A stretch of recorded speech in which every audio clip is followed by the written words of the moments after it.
Reserva Aberta – Histórias que não cabem na vitrine. Um videocast do CIDEUS, Centro Interdisciplinar de História, Culturas e Sociedades da Universidade de Évora, com o apoio da Fundação Eugênio de Almeida. Muito bom dia a todos novamente. Este é o Reserva Aberta. Hoje estamos com o Dr. Hugo Guerreiro no Museu do Azulejo e vamos então começar a nossa conversa. Doutor, muito bom dia. Obrigada por nos acolher nesta casa e gostávamos então de começar a nossa conversa exatamente pelo início em termos do edifício e da ocupação com a coleção Berardo aqui neste edifício. Tentámos perceber a história e até que ponto, ou desde a história do edifício até culminar aqui à nossa coleção. Muito bem, então isto é um palácio de uma família que buscou a nobilitação. No fundo é uma afirmação de poder dessa família, os Henriques da Silveira, e que na década de 50 do século XVIII concretizaram este palácio no que era então a rua e o espaço principal do concelho, não é? Era uma família de alta burguesia, mas são pessoas que se fizeram, ou seja, a família veio do norte de Portugal, da parte da mãe, portanto, a parte materna que era aqui da zona de Olivença, Estremoz, e eles então, procurando a nobilização, porque era uma família muito rica, concretizaram então este palácio. Há uma grande figura que está aqui associada, que pertencia a essa família, o António Henriques da Silveira, que foi eleito em Coimbra, um homem de Pombal, um homem que estava bastante à frente do seu tempo e uma pessoa que de facto marcou a terra, até que entrou em esquecimento no século XX, mas foi resgatado à memória, e aqui estamos na casa dele com este grande museu. Entretanto, com o fim da família, por falta de filhos, casamentos nomeadamente com o Escota Falcão de Coruche, o palácio foi vendido a uma nova família emergente que surgiu no Alentejo, a família Reynolds. Pessoas que se instalaram também aqui em Estremoz, associadas à indústria da cortiça, associadas à vitivinicultura, portanto, pessoas que trouxeram novas ideias, uma determinada forma de trabalhar e que compraram este palácio. Aqui viveu também o José Rodrigues Tocha, outro homem também muito interessante do século XIX, um homem que tinha formação de engenheiro, portanto, tirada em Lisboa, um homem também à frente do seu tempo, um homem ligado às minas, tinha minas quer no Alentejo, quer na Extremadura espanhola, um dos primeiros a projetar uma ponte sobre o Tejo, pouca gente sabe disso, e um homem que tinha um projeto para Estremoz. Também uma figura, além de controversa, muito interessante, acabou os dias em Lisboa, quase como exilado político aqui de Estremoz, a dar aulas no Liceu Passos Manuel, à frente da direção da agricultura. Era um homem bastante interessante, mas nunca foi proprietário, mas o palácio ganhou o nome dele, tanto que hoje conhecemos-o como Palácio Tocha e não Palácio Henriques da Silveira, o que é uma daquelas curiosidades da história, e nunca foi proprietário. Algo mais interessante, também um homem que esteve ligado ao vinho, além das minas. Entretanto, entrou na família Fonseca e o palácio foi habitado pela família. Entretanto, a família saiu daqui, o palácio estava já em poucas condições e foi sendo alugado a pequeno comércio. A última foi aqui uma escola de condução que esteve aqui. Portanto, aqui nas zonas altas habitavam pessoas, até que foi vendido à Associação de Coleções, cujo presidente é o Sr. Comendador João Berardo, e que, tendo em conta a riqueza do palácio em termos de painéis de azulejos, os painéis de azulejos 1750, 1770, 1780, decidiu instalar aqui a parte da sua coleção, a melhor parte, e que foi um projeto bastante feliz, não é? O investimento então foi inteiramente privado, quer a recuperação do palácio que estava em péssimo estado, quer depois a instalação da coleção, que teve como curadores os melhores que nós podíamos almejar, não é? O professor José Meco e o professor Pélis Eguel, portanto, a coleção portuguesa, o professor José Meco e o professor Pélis Eguel, espero estar a dizer bem o nome dele, a coleção espanhola, uma fantástica coleção, de azulejaria, portanto, a primeira exposição tinha o título 800 anos de história do azulejo e abarcava então o período de 800 anos, íamos desde a antiga Pérsia até praticamente aos dias de hoje, uma coleção notável a todos os títulos, com uma das melhores representações na Península, portanto da azulejaria islâmica e mudéjar. Somos visitados por milhares de pessoas, excursões que vêm de toda a Espanha ver esta coleção. É de facto uma coleção fantástica, um projeto expositivo notável, que teve, entretanto, em 2025, uma renovação, onde se acrescentou um conjunto de azulejos que foram sendo adquiridos pela Associação de Coleções, destaques do período de Dom Jaime, de facto também azulejos franceses raríssimos, e que temos a felicidade de ter aqui numa pequena cidade, no Alentejo, Estremoz, não é? Que temos uma história riquíssima. Aliás, tivemos até produção de azulejos que estão documentadas, estão documentados no âmbito da fábrica de Luísa Fina dos Frame da Rosa.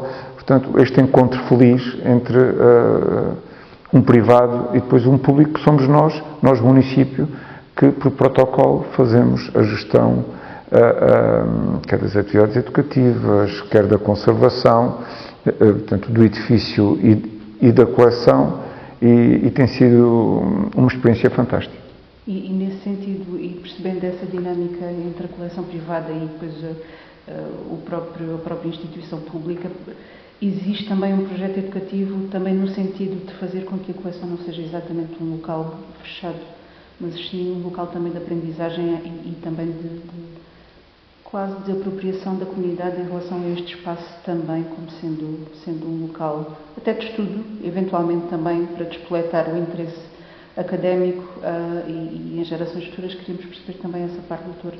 Muito de que forma é que encadeamos aqui o conhecimento, no fundo, e essa dinâmica com a comunidade local. Muito bem. Se no princípio pela comunidade era visto um museu de fora, não é? Com uma coleção de fora, e numa pequena cidade apercebemos isso melhor ainda, hoje em dia as pessoas têm um enorme orgulho neste museu, já dizem o nosso museu. Não é? Já é essa apropriação, o nosso museu. E é um dos espaços obrigatórios quando trazem família à cidade, trazer as pessoas a ver o museu do azulejo, o Museu Berardo de Estremoz. É uma enorme fonte de orgulho para a terra. Em termos de atividades educativas, promovemos aqui o conhecimento do azulejo junto dos mais novos, de uma forma muito didática, para eles perceberem as técnicas, os períodos históricos, até algumas autorias, e tem dado já os seus frutos, de tal maneira que até dentro do município e dentro da comunidade nos levou também a redescobrir o nosso património azulejar, que é riquíssimo. Não é? Temos um laboratório de conservação e restauro associado ao Museu Municipal, com um enfoque forte nas cerâmicas, claro, em virtude dos bonecos da olaria, e que ultimamente tem trabalhado bastante com o nosso património azulejar, nomeadamente, por exemplo, a recuperar os painéis de azulejos que estão no antigo convento dos Congregados, hoje o edifício da Câmara Municipal, levou-nos a concretizar uma rota do azulejo em Estremoz, onde fazemos diversas propostas de roteiro e temos os nossos guias especializados exatamente nesta área, e onde o ponto de partida é este museu. Portanto, este museu, além do grande impacto em termos de visitantes que teve na cidade, claro está, não é? Teve também este impacto em termos de redescoberta do nosso património cultural, de criar um enfoque especializado aqui aqui nos quadros da Câmara de pessoal especializado exatamente nesta área.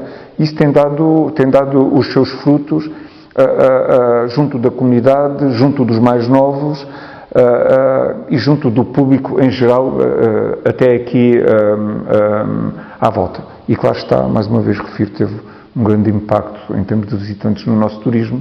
Posso lhe dizer que os nossos museus todos, com este museu, temos 83 mil visitantes, o que para uma terra com cerca de 12, 13 mil visitantes tem um grande impacto e é um motivo, de facto, para continuarmos a trabalhar, para desenvolvermos o trabalho ainda mais focados nesta casa. É um grande motor cultural e também económico. Percebemos que essa dinâmica para a cidade é também bastante interessante. Agora iríamos passar para outro tema, doutor, perceber que também o património como identidade e pertença local é também muitas vezes alvo de vandalismo, outras situações que infelizmente decorrem na atualidade, e queríamos perceber se há, por exemplo, alguma ligação com alguma associação que esteja ligada, recordo-me de algumas associações que estão ligadas à defesa do património, especificamente do azulejo, se há alguma interação ou se prevêem alguma interação ou ainda não tiveram como previsto essa interação.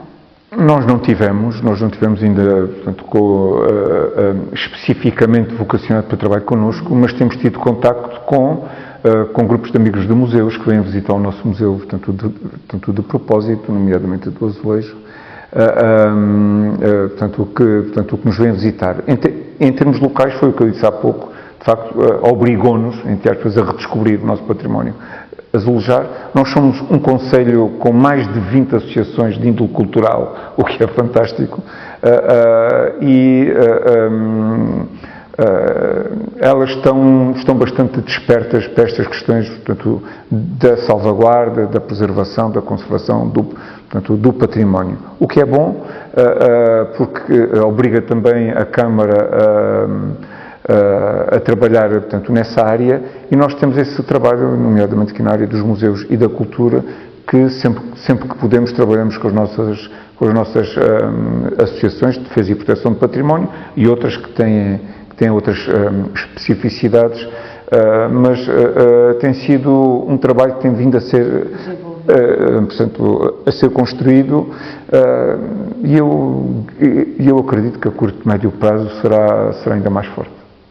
E em relação também à representatividade, que é também um dos nossos, do nosso foco do nosso podcast, é tentar perceber as invisibilidades do património e tentar de alguma forma perceber, em termos de produção azulejar e na identificação da coleção, se há identificada a produção, por exemplo, por mulheres ou em contextos em que elas também contribuam para a produção, se há de alguma forma construída essa narrativa em termos museológicos e museográficos, em termos positivos, ou se eventualmente é um processo que também decorre ou que esteja previsto.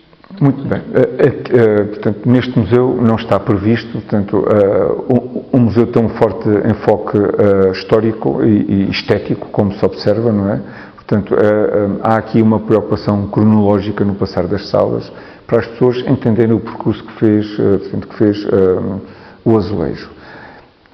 Como entendemos, o trabalho do azulejo era um trabalho oficinal, não é? Que ia desde a produção do silhar em barro, depois a todo o restante, desde o cozer, desde o pintar, e era um trabalho de homem, não é? Se na arte que nós já vimos no boneco de Estremoz era uma arte de mulheres e que se redescobriu como uma arte de mulheres, não é? Nós trabalhamos exatamente também com esse enfoque. E aliás, houve esse trabalho também que, de facto, de unirmos, quando nos referimos a oficinas, referirmos quer quem modela, quer quem pinta, que normalmente são as mulheres. Aqui neste caso, portanto, não há esse enfoque, há um enfoque historicista, digamos assim, em termos artísticos, e o que está identificado como se verifica facilmente, a vastíssima maioria dos azulejos não está assinado. Portanto, e então é um trabalho de comparação, não é? Em termos de traços muito específicos de determinados pintores e do período histórico do mesmo. E isso temos o grande nome em Portugal, que é o professor José Meco, não é? que é uma pessoa que consegue atribuir com um grande grau de certeza, devido à sua longa experiência, conhecer muitos azulejos que estão assinados, e ele consegue fazer esse trabalho comparativo e atribuindo-a, e conseguimos ter isso. De mulheres, do que eu conheço da história do azulejo, não conheço uma única pintora portanto, de azulejos. E em relação aos desafios do futuro do Museu do Azulejo, quais são aqueles que se apresentam? 5, 10 anos de perspectiva, doutor, qual é o lugar do azulejo na cidade e do museu? O museu teve este grande atributo, como eu disse há pouco, da redescoberta do património azulejar. E eu penso que o desafio será mais fora de portas, que é manter as rotas culturais existentes, expandi-las, trabalharmos a conservação deste vastíssimo património que teve tantos anos com pouca atenção. Nós vamos, em breve, iniciar um processo de remoção de azulejos do exterior da Câmara que estão tremendamente degradados, que estão a ser sujeitos a roubos e que temos que os salvaguardar. A REFER, junto da antiga estação de caminho de ferro, fez o mesmo, portanto, retirou alguns painéis, voltou a colocá-los in situ, recuperados. Portanto, eu penso que o trabalho será fora de portas, se bem que este museu tem essa particularidade de ser o ponto de partida de qualquer visita de património azulejar. E há algo que também este museu pode e deve almejar, que é tornar-se mais do que um museu de espaço local. Não é? Isto é um museu que é uma coleção verdadeiramente nacional. Não é? Temos o Museu Nacional do Azulejo, ninguém retira isso da equação, seria até importante haver um trabalho colaborativo, mas nós penso que temos que ultrapassar a ideia apenas de museu local. Isto é um museu que tem que passar as portas de Estremoz e iniciar uma colaboração profícua nesse aspecto. De salientar nesse tipo de colaboração é a abertura que tem a Associação de Coleções de cedência de peças. Há peças que estiveram no Museu de Tavira, salvo estão agora noutra unidade, portanto, museológica, que agora não me recordo do nome, mas há de facto essa, quer de partilha de informação, quer de partilha de peças que estão aqui musealizadas. A Associação de Coleções tem essa preocupação e tem essa visão, que eu também chamo de visão, portanto, de disseminação de conhecimento. Mas o desafio, se me coloca essa questão, é de facto passarmos as portas de Estremoz, sermos um museu que não se afirma apenas aqui localmente, começamos a afirmar em termos regionais e nacionais, e temos aqui a fronteira de Espanha tão perto, temos a melhor coleção exposta, sem dúvida, de património azulejar islâmico e mudéjar aqui na nossa casa, com exemplos únicos de uma coleção que comprou esta associação, e é esse o grande desafio que se coloca, de facto, é sermos de portas e conseguirmos levar o museu a outras terras e trazer também aqui outras propostas, outras pessoas e ampliarmos aí, de facto, o raio de ação do museu. Doutor, por último, a questão mais difícil, eleger uma peça, uma sala que seja representativa da coleção e que possa ser representativa do museu. Agora que é difícil. Agora é que é difícil. Mas eu tenho aqui um conjunto, não lhe vou dizer uma peça. Temos aqui uma sala que para mim, portanto, nos diz muito, que é a Sala das Batalhas. A Sala das Batalhas são os azulejos próprios do Palácio, década de 50, 60 do século XVIII, e que de facto refletem quer a família que aqui estão, portanto, que aqui está, quer a história da cidade.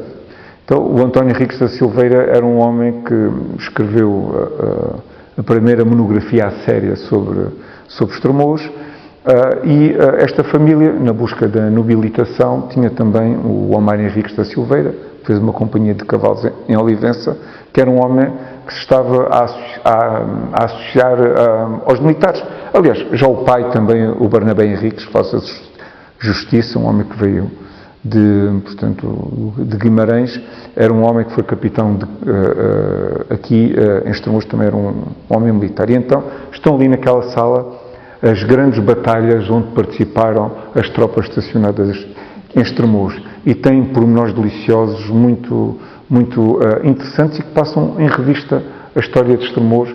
E então é um espaço que eu às vezes perco-me lá a ver os pormenores e há sempre algo de diferente. E não é a minha peça, é a minha sala. Muito obrigada, doutor. Obrigado. Este foi então o Reserva Aberta. Espero que tenham gostado. Até à próxima.